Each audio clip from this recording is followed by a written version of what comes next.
Prepare-se para uma viagem que ninguém mais ousaria fazer. Até o Sol.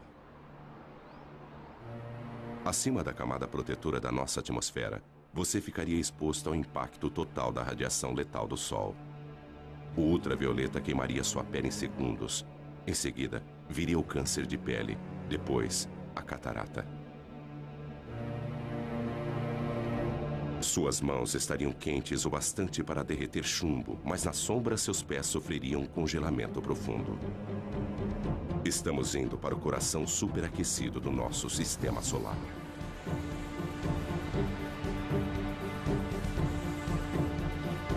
Aqui, forças invisíveis dão origem a arcos de fogo tão grandes que engoliriam a Terra.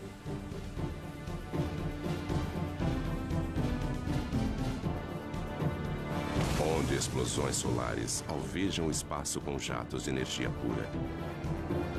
Se o nosso planeta Terra estivesse próximo de uma destas, seria vaporizado em segundos. Hastes de hidrogênio quente. Este prado vermelho é invisível para nós na Terra, onde ficamos ofuscados pelo brilho intenso que existe abaixo dele.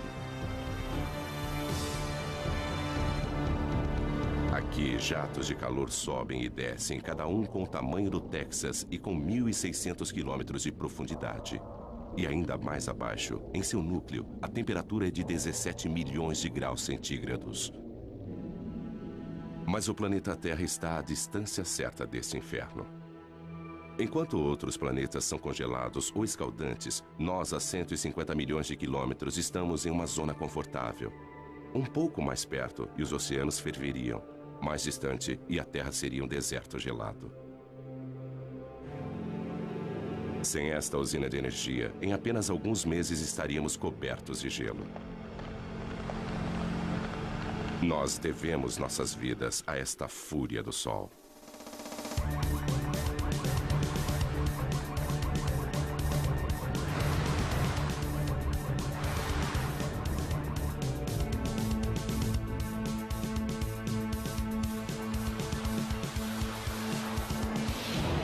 Sol indomável. O Sol sustenta a vida na Terra. Seu calor dirige nosso clima, evaporando a água dos oceanos e movimentando-a através dos continentes. A chuva e a neve tornam os terrenos adequados para a vida. Mas o nosso Sol não é apenas calor, também é luz. O milagre das plantas é sua habilidade em usar a luz do Sol para crescer. E após crescerem, criam um outro milagre. Através da fotossíntese, as plantas convertem a água e dióxido de carbono em carboidratos, liberando oxigênio. Como as plantas, os animais também aproveitam a energia do Sol. O calor do corpo de todos os animais já foi luz solar. Sem este calor, criaturas como o crocodilo não teriam energia para digerir seus alimentos. Uma câmera de mapeamento térmico mostra as áreas quentes, as protuberâncias nas costas do crocodilo que desenvolveram-se para captar o calor do Sol. Eles absorvem o calor através da pele que o transporta para a corrente sanguínea. Os alimentos apodreceriam no estômago frio de um crocodilo. Nós também gostamos de nos deitar ao sol. E quando fazemos isso, obtemos mais do que apenas um bronzeado. Nossa pele começa a produzir ingredientes para as vitaminas que precisamos para sobreviver, usando reações químicas que são desencadeadas pela energia da luz do Sol. Nós devemos nossas vidas a esta imensa usina de força natural. Ela utiliza como combustível o elemento mais simples do universo, hidrogênio, o gás mais leve que o ar, que antigamente era usado para sustentar o voo das aeronaves. 1937, 70 toneladas de hidrogênio impulsionam o Heidelberg sobre Nova Jersey. Mas ocorre uma faísca.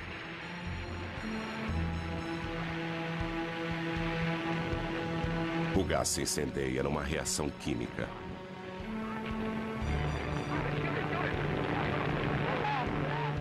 Mas o mesmo hidrogênio, através da fusão de uma reação nuclear como a do Sol, arrasaria Nova York.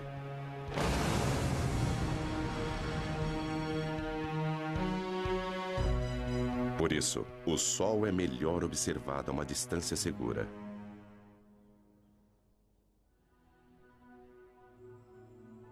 Lago Big Bear Mountain, onde o ar frio e tranquilo não é afetado pelas ondas de calor. O telescópio do Observatório Big Bear pode filtrar o brilho do Sol. Ele focaliza apenas uma frequência específica de cor. E um novo Sol é revelado.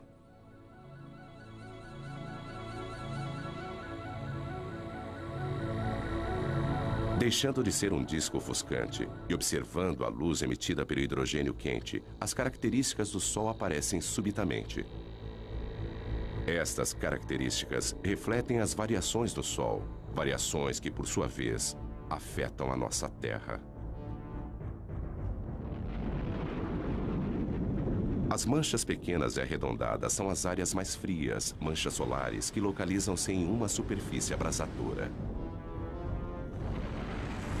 Labaredas, fissuras que se abrem, brilhando com mais calor à luz do hidrogênio.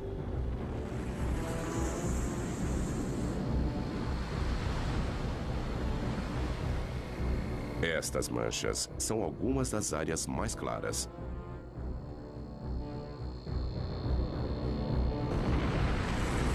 Imensos filamentos, arcos de gás erguendo-se acima da superfície.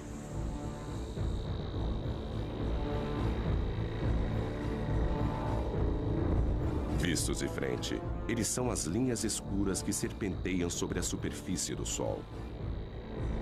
Estas mesmas características, quando vistas contra a coroa, são chamadas de proeminências. Elas curvam-se para o alto, grandes o bastante para engolir a Terra. Os segredos do Sol são revelados pelo alcance da radiação que ele envia para o espaço. Há muito mais na luz do Sol do que nossos olhos podem ver.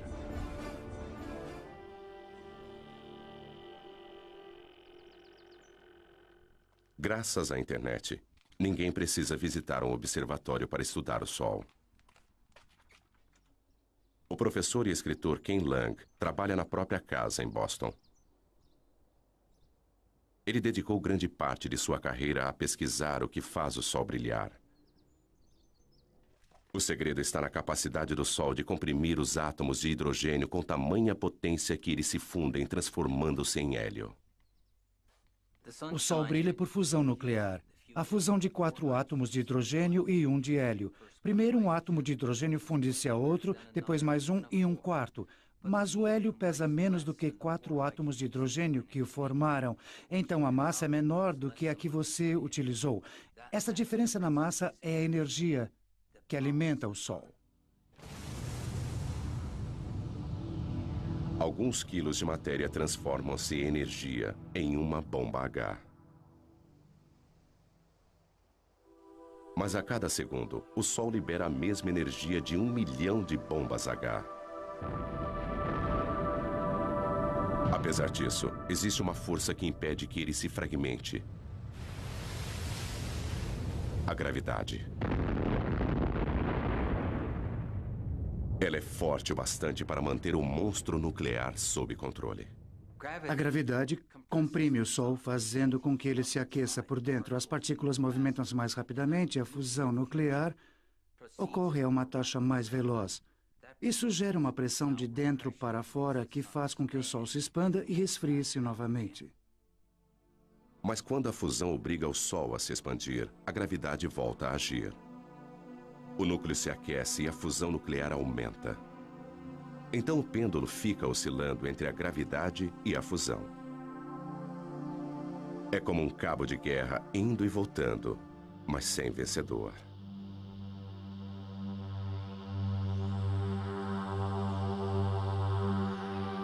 Tudo começou há 5 bilhões de anos, quando a gravidade agrupou uma nuvem de poeira cósmica. No núcleo, tornando-se mais denso e mais quente, o gás e a poeira fundiram-se. Cometas disparavam na direção do Sol recém-nascido. Hoje, o telescópio espacial Hubble observa o mesmo processo acontecendo em todo o céu.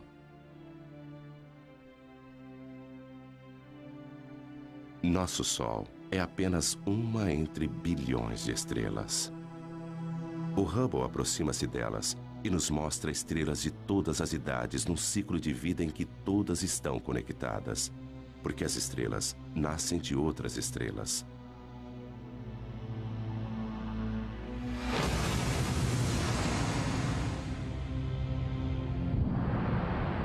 Uma enorme estrela explode e enche o espaço com seus fragmentos. Os vestígios de sua morte unem-se aos destroços de inúmeras outras explosões. Estes resíduos vão se transformar nas sementes de novas estrelas. A nebulosa da Águia, o caldeirão da criação. Nuvens imensas de estrelas mortas há muito tempo. No seu interior, estrelas, planetas, talvez até mesmo vida, tudo isso esperando pela iminência do nascimento. Mas no gás e na poeira que formam a nebulosa de Orion, a gravidade já reuniu os destroços e deflagrou o fogo celeste. Novas estrelas com bilhões de anos para brilhar. Da história estelar universal, agora voltamos ao nosso Sol. O que se vê no Sol depende de como ele é observado. Além das cores visíveis, existem os raios-x invisíveis, raios ultravioleta, raios infravermelhos e ondas de rádio. As partes mais interessantes do Sol estão em comprimentos de ondas visíveis. Elas fornecem uma nova perspectiva. Da mesma forma que a sintonia de uma TV, cada novo comprimento de onda fornece uma nova imagem, uma vez que a maior parte desta radiação invisível é absorvida pela atmosfera. Nós lançamos satélites. 5, 4, 3, 2... Cabo Canaveral, dezembro, 1995. Espaçonave Atlas. O satélite Sorro paira no espaço em um ponto especial, a 1.600.000 quilômetros, onde a força gravitacional da Terra é tão forte quanto a do Sol. Este observador do Sol, alimentado pela energia solar, encontra-se equilibrado entre os dois. NASA, Centro Espacial Goddard. Os cientistas aqui estudam as imagens que o Sorro enviou para a Terra durante vários anos. Mas em 1998, o controle da missão perdeu estas imagens quando o Sorro girou em relação ao Sol e sua energia falhou. Tudo o que eles podiam fazer era aguardar e esperar que a espaçonave voltasse à posição de frente para o Sol. Lentamente, isso aconteceu. Imagens da galeria do Sorro. Se os nossos olhos pudessem ver a radiação ultravioleta, então a aparência do Sol seria mais ou menos esta.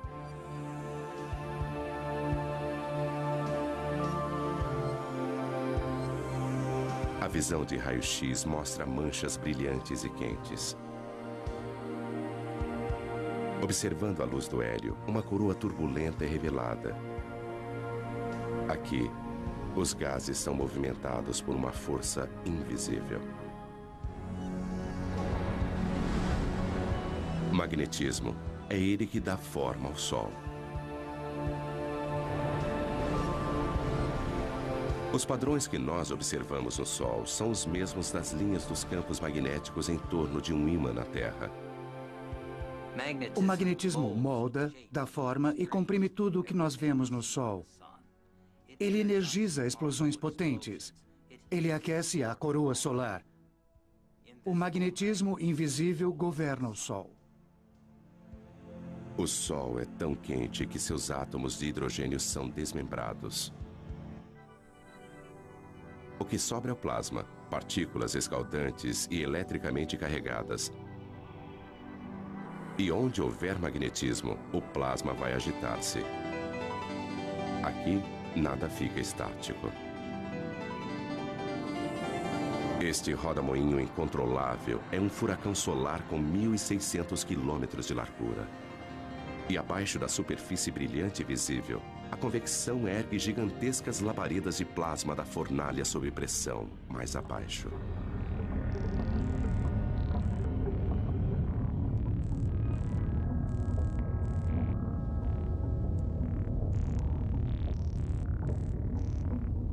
Ainda mais fundo, o plasma abrasador, prisioneiro do campo magnético, serpenteia em rios de fogo.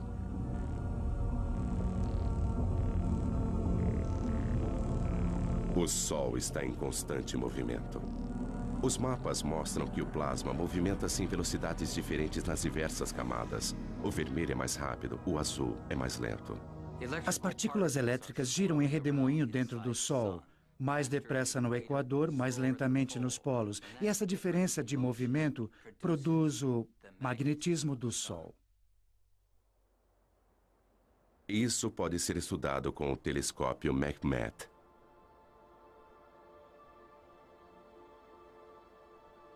O coração deste observatório é um buraco na montanha, com um espelho no topo.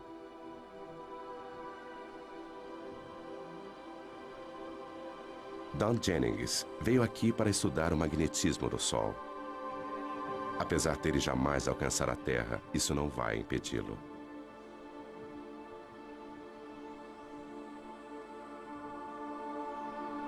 O tubo em que este telescópio foi construído precisa manter uma temperatura muito constante. E, então, construindo dentro da montanha é como tê-lo dentro de uma caverna. O ar dentro do tubo não é tão turbulento e fornece uma imagem muito mais nítida.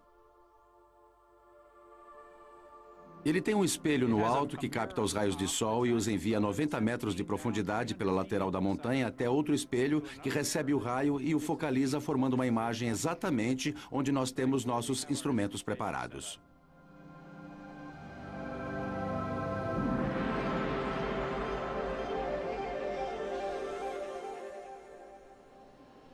É possível ver uma grande mancha solar. E o mais incrível para mim é aquela mancha solar ali atrás. São duas manchas solares desta vez e não uma só. E como estamos planejando mapeá-las? Alinhe a fenda ali e deslize para... Don e Pedro Sada são mapeadores de campos magnéticos. É um trabalho duro. A paisagem e as manchas solares mudam constantemente. Manchas solares são áreas em que o campo magnético é muito forte e a atividade na superfície solar é muito intensa. E nós queremos estudar a estrutura dos campos magnéticos na região das manchas solares e também observar como elas mudam de hora em hora, de um dia para o outro. Para estudar o objeto mais quente do nosso sistema solar, eles precisam ir para o outro extremo de temperatura.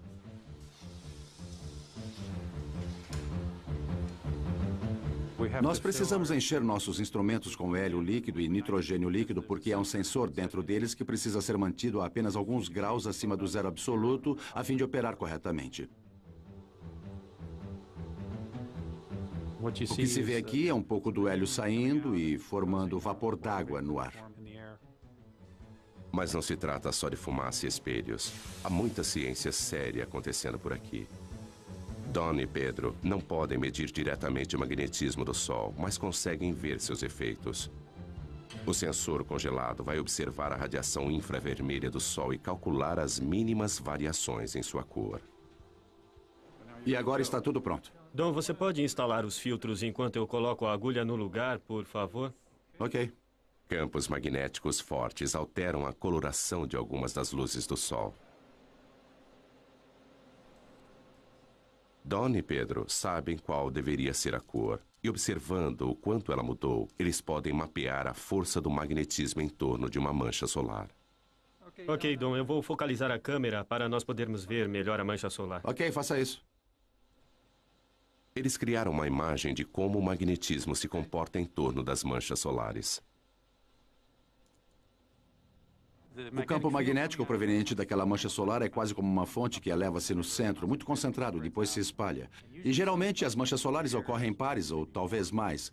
E o campo magnético é proveniente de uma das manchas, talvez como no Polo Norte, de um ímã, e passa para outra mancha, que seria o Polo Sul. Dentro do imenso ímã do Sol existem estes outros ímãs. O plasma do Sol rastreia as linhas de campos magnéticos entre os polos norte e sul.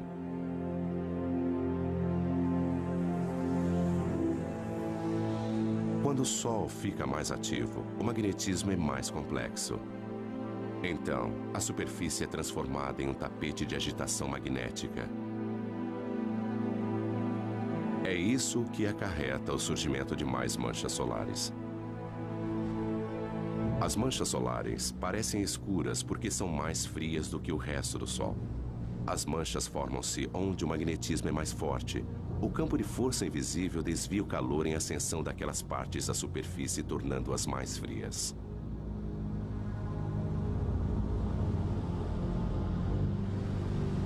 Se você pudesse entrar no centro de uma mancha solar, veria que ela apresenta uma ligeira depressão.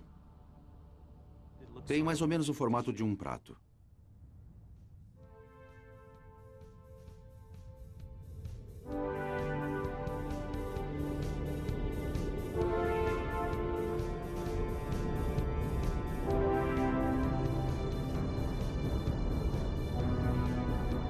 As linhas do campo magnético do Sol estendem-se para o espaço.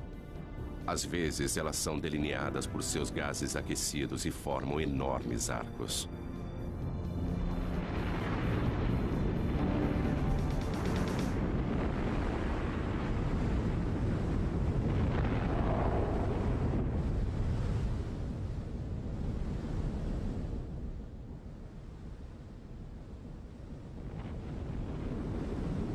Estas são as proeminências.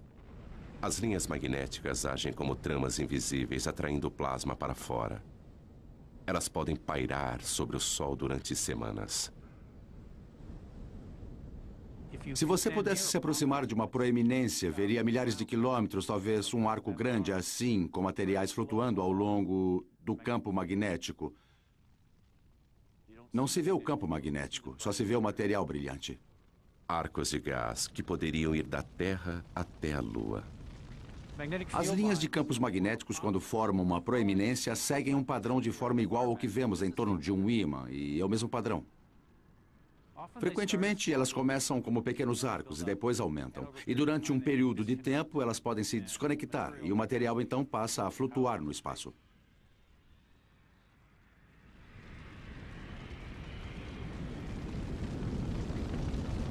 Um imenso estilingue solar lança longe milhões de toneladas de partículas.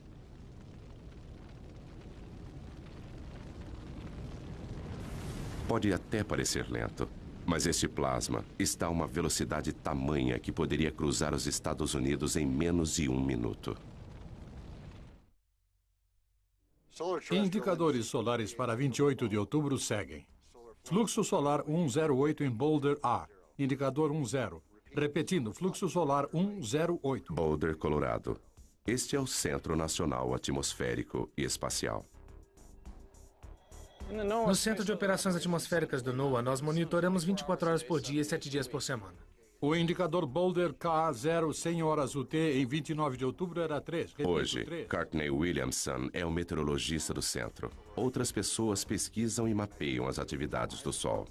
Uma das nossas preocupações é a atividade explosiva do Sol. A atividade solar vai estar baixa.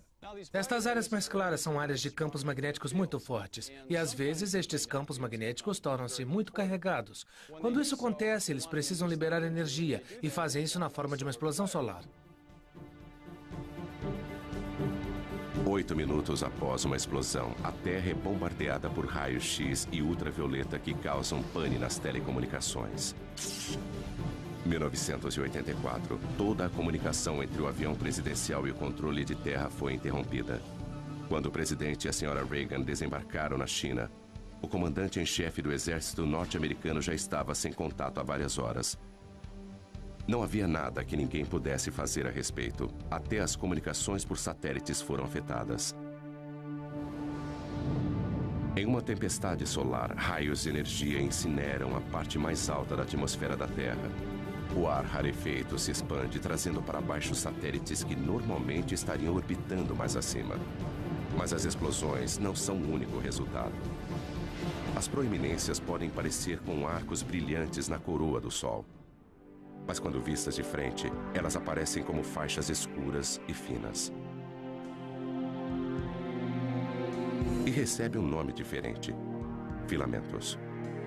As faixas escuras são os filamentos. Eles localizam-se na parte mais alta da atmosfera solar e às vezes são lançados pelo Sol. Quando isso acontece, eles seguem um vento solar e propagam-se na direção da Terra. O vento solar é um jato de partículas carregadas emitidas pelo Sol.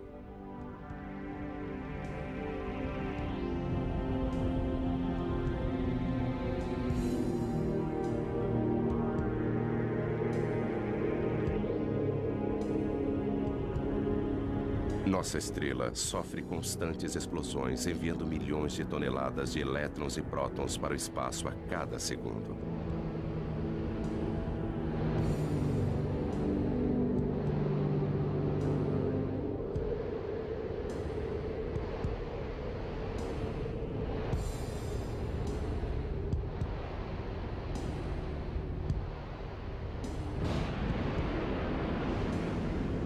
Nossa primeira pista para a existência desse vento surgiu há algumas décadas com os cometas. 1986, cometa Halley. Atingidos pelo calor do Sol, seu gelo e poeira cósmica evaporam.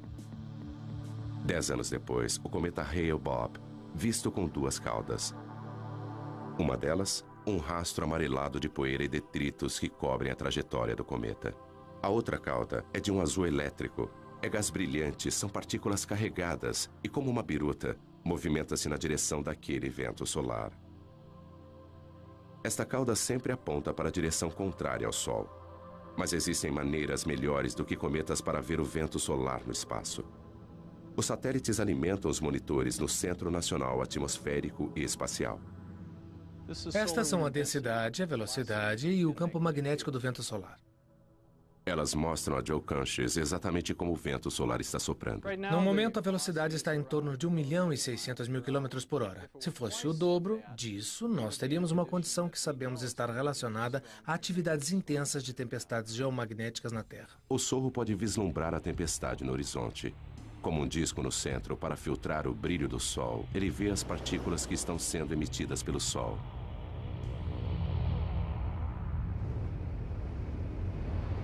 Elas atingem o sensor da câmera e faiscam.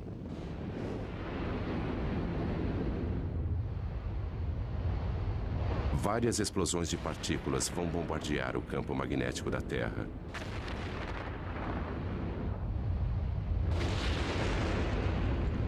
Isso tem um preço, às vezes com consequências devastadoras para o planeta. Esta imagem computadorizada mostra o campo magnético da Terra sendo bombardeado em 1997 por gigantescas rajadas de vento.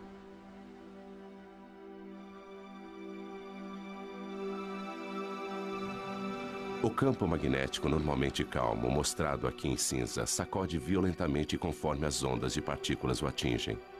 Tempestades como estas podem derrubar nossas centrais de energia elétrica. As mudanças bruscas no campo magnético agem como um dínamo, gerando eletricidade nos cabos de alta tensão. Os circuitos falham ou queimam. Quebec, 1989. Esta manhã, 6 milhões de pessoas em toda Quebec acordaram na escuridão. Os funcionários da Hydro-Québec acham que o blackout foi causado pelo Sol. Escuridão em Montreal. Mas luzes para o resto da América do Norte.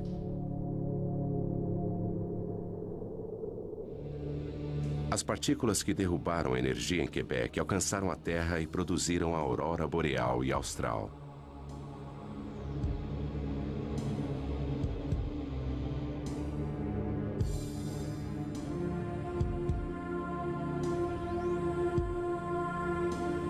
Elétrons em alta velocidade jorram pelas linhas de campos magnéticos da Terra.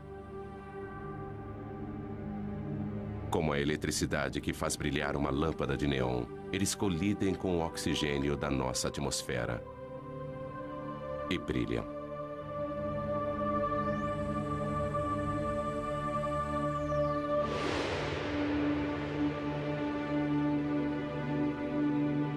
A quantidade de energia liberada pelo Sol é fenomenal. Se nós pudéssemos, de alguma forma, armazenar toda a energia que atinge a Terra em um único dia, ela seria suficiente para suprir a necessidade de energia do mundo inteiro durante 30 anos. Se pudéssemos aproveitar essa energia. Quando se trata de energia solar, Dave Reeves sabe que é preciso pensar grande. Barstow, Califórnia. Bem, estamos na maior usina de energia solar do mundo. Dave tem mais de 1 milhão de metros quadrados de refletores. Nós produzimos energia suficiente aqui, na média, para cerca de 50 mil casas. Em seus gigantescos campos na Califórnia, apesar de não cultivar nada, ele ainda consegue ter uma colheita. Estamos recolhendo a energia do Sol, concentrando-a com esses refletores em forma de parabólica para um tubo central, onde temos um fluido que aquece e depois transporta esta energia em forma de calor para conversores de calor que a transformam em vapor.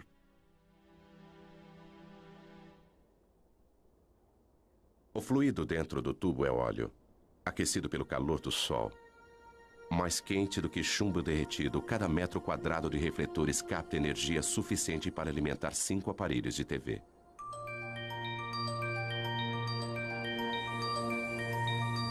Da luz do Sol, às luzes elétricas. Apesar de ter programado 500 mil de refletores para seguirem a trajetória do Sol no céu, alguns raios solares ainda escapam de Dave. Nós contamos cerca de 30 dias nublados por ano, além de dias que são parcialmente nublados. Mas isso ainda nos deixa uma grande maioria de dias claros e ensolarados.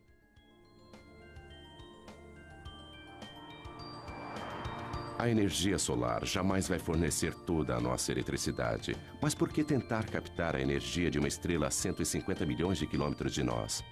Algumas pessoas querem uma estrela um pouco mais próxima.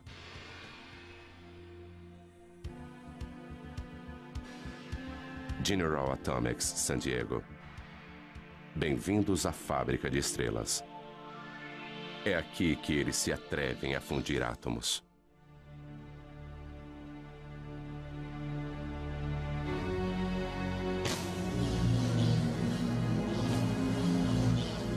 Em um certo sentido, nós somos como uma mini fábrica de estrelas. Nós produzimos algumas coisas muito quentes aqui, muito mais quentes do que qualquer outra coisa na Terra.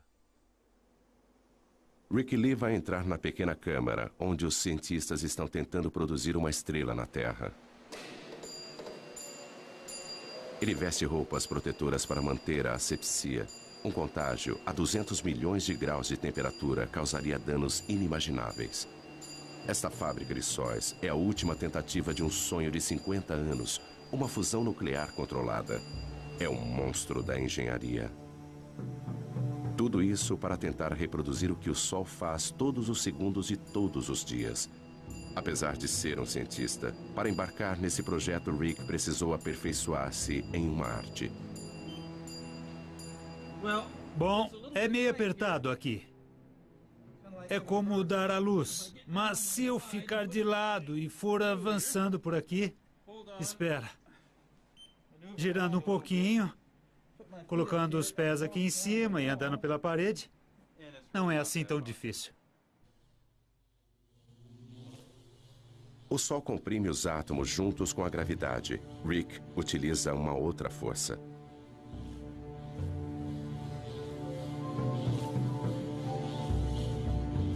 Usaremos campos magnéticos muito fortes para comprimir estas partículas. Tempo suficiente para se fundirem. Até podemos pensar nisso como uma garrafa magnética. Eles começam injetando uma pequena quantidade de gás no anel. Eles usam eletricidade para separar seus elétrons e transformá-los em plasma carregado eletricamente.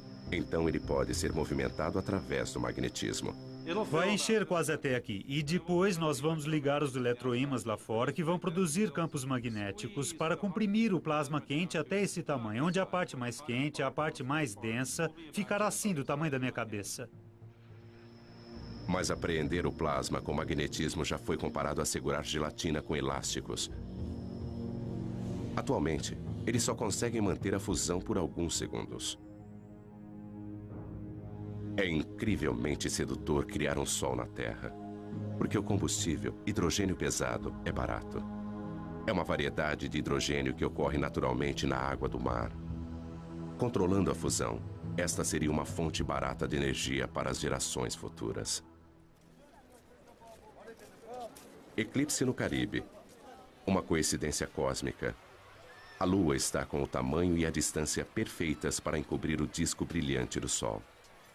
Somente quando o Sol estiver completamente eclipsado é que será seguro retirar esses óculos especiais. Então, será possível observar a camada externa e secreta do Sol, a coroa. Apesar de estar 3/4 encoberto, ainda é dia claro.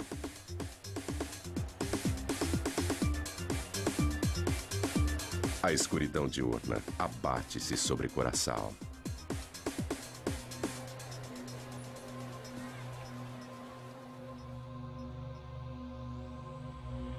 A lua devora as últimas porções do sol. Falta pouco.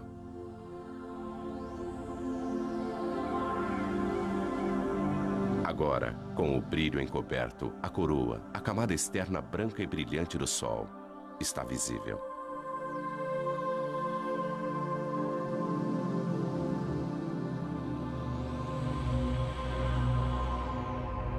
Surgindo acima do Sol, um pontinho de luz. E mais um a sudoeste. São Júpiter e Vênus. Apesar da Terra estar na escuridão, estes dois planetas, a milhões de quilômetros de distância, estão no lado iluminado do Sistema Solar.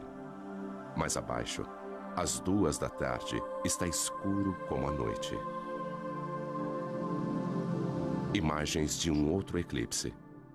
Nem todos os campos magnéticos são arcos fechados. Alguns estendem-se para fora e a coroa os segue em raios. As linhas magnéticas lançam-se para o espaço e, às vezes, é possível ver uma proeminência.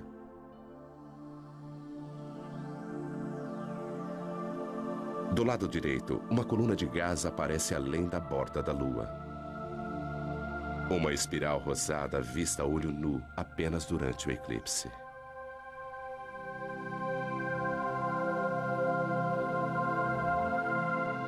Mas o eclipse no Caribe termina em apenas alguns minutos. É como um anel de diamante, quando os primeiros raios do Sol incidem sobre os vales da Lua. Os cientistas gostariam de ver a coroa todos os dias, mas os eclipses são raros e difíceis de acompanhar. Então eles os produzem. Há 70 anos, neste belo observatório francês, eles tiveram a ideia de colocar um pequeno disco na frente do telescópio a fim de criar um eclipse mesmo com o Sol brilhando.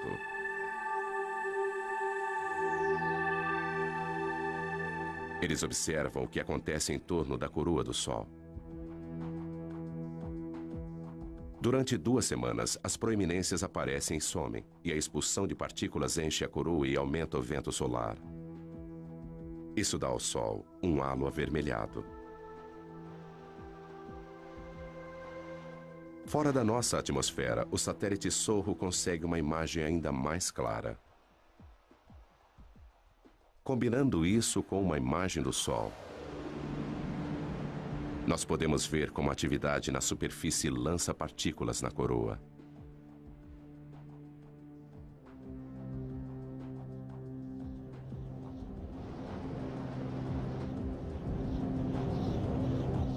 Mas a radiação e os ventos não são as únicas coisas que o Sol emite. Partículas minúsculas, os neutrinos, jorram do cerne nuclear.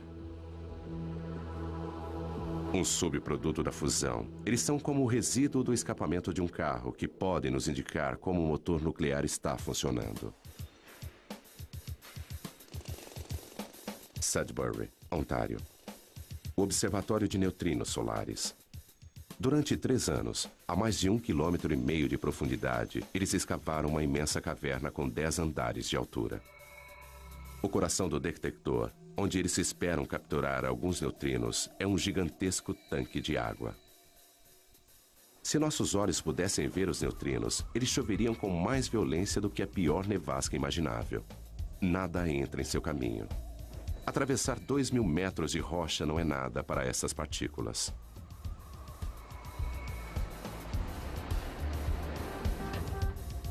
Esta experiência requer o equivalente a 300 milhões de dólares em água pesada. Eles não podem comprá-la, então pediram emprestado. Lá se vão mais de 6 milhões de dólares pelo ralo. Eles usam a água pesada porque ela produz um pequeno flash quando é atingida por um neutrino. E este flash é o que eles estão buscando.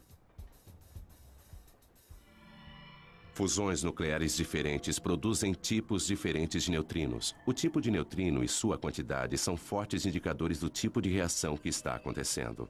Nenhum outro experimento pode nos contar tanto a respeito do núcleo do Sol. Existem cerca de 100 bilhões de neutrinos passando através da ponta do meu dedo a cada segundo. Mesmo assim, com 1.000 toneladas de água pesada, o melhor meio para detectar neutrinos no nosso detector só acontece uma vez por hora, de um neutrino produzir um flash de luz que nós podemos observar. Descendo, no nosso caso, a uma profundidade de 2.000 metros, nós temos um grande paredão de rocha para evitar que os raios cósmicos atinjam o nosso detector. Assim, se colocássemos o detector na superfície da Terra, ele brilharia como a aurora boreal.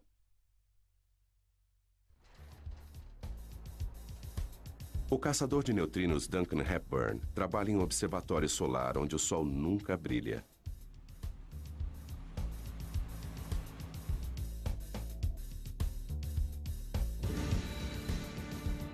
Mas além de desvendar os segredos do núcleo do Sol, este experimento também vai nos contar a respeito dos próprios neutrinos. Com este conhecimento, estaremos no caminho para saber o destino final do cosmos. O observatório de neutrinos precisa ser um lugar extremamente limpo. Tudo no mundo é radioativo, em certo grau, em níveis baixos. E a nossa defesa é manter o lugar extremamente limpo para que não caia nenhuma poeira no detector. Este laboratório subterrâneo é mais limpo do que uma sala de cirurgia. Duncan precisa se higienizar. Todo mundo que entra toma um banho. O mecanismo básico para detectar um neutrino ele vem do Sol, através de nossa Terra, para dentro da água pesada. Água pesada, mas os átomos de hidrogênio desta água têm um nêutron extra. Esse nêutron é o alvo. Quando é atingido por um neutrino, uma partícula de alta velocidade é liberada. Pense nisso como um jogo de bilhar e de repente nós veríamos uma bola correndo muito rápido. Ele produz um cone de luz azul. Portanto, em torno do tanque de água pesada, colocamos 10.000 sensores de luz que estão sintonizados para captar esta luz azul e contar sua incidência. Este cone de luz indica a direção de onde veio o neutrino. Este é um sinal muito valioso porque nós sempre podemos comparar com o lugar onde achamos que o Sol se encontra no céu naquele momento. Além de desvendar os segredos do Sol, o projeto Sudbury conseguiu nos ensinar muito, muito mais. A questão mais fundamental da ciência pode ser respondida aqui. Os flashes na água podem revelar quanto os neutrinos pesam.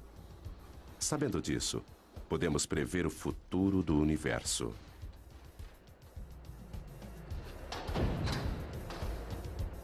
Existem mais neutrinos do que qualquer outro tipo de partícula no universo. Se eles possuírem uma massa, mesmo que minúscula, isso pode influenciar a atual expansão que está acontecendo desde o Big Bang e talvez até gerar um Big Crunch há bilhões de anos no futuro. Mas qualquer que seja o fim do universo, a morte da nossa estrela acontecerá bem antes.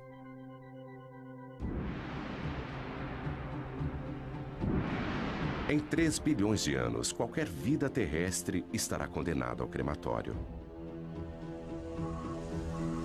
O Sol perderá seu equilíbrio e o pêndulo vai se alternar entre a fusão e a gravidade. O hidrogênio remanescente vai aflorar e explodir para fora, enquanto o núcleo de hélio vai brilhar muito mais do que o hidrogênio jamais brilhou.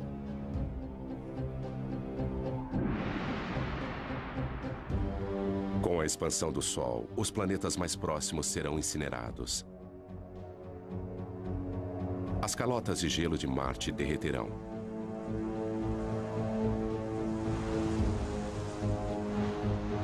O Sol, maior, mas não tão pesado, perderá sua atração sobre os planetas e eles se afastarão. Rajadas de ventos escaldantes atingirão os planetas mais afastados. Saturno será desmembrado até o núcleo e seus anéis de gelo vão derreter e ser vaporizados.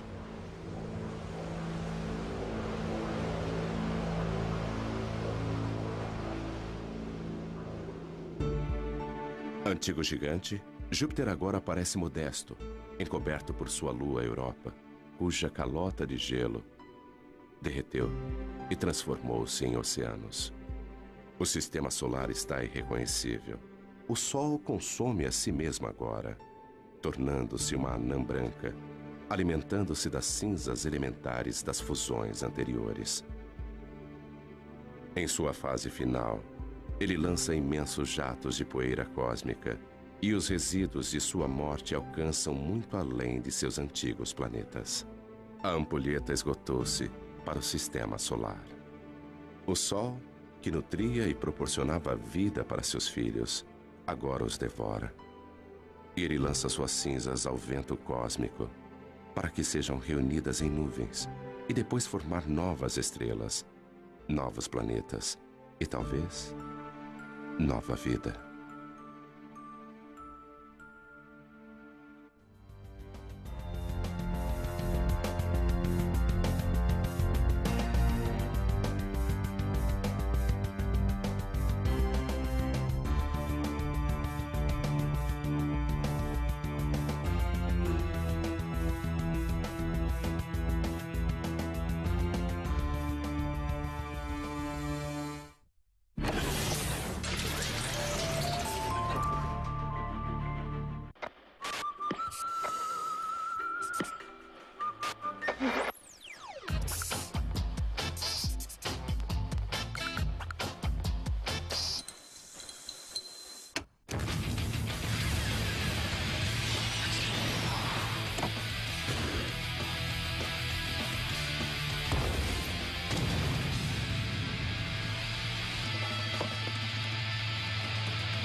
Informa um redemoinho.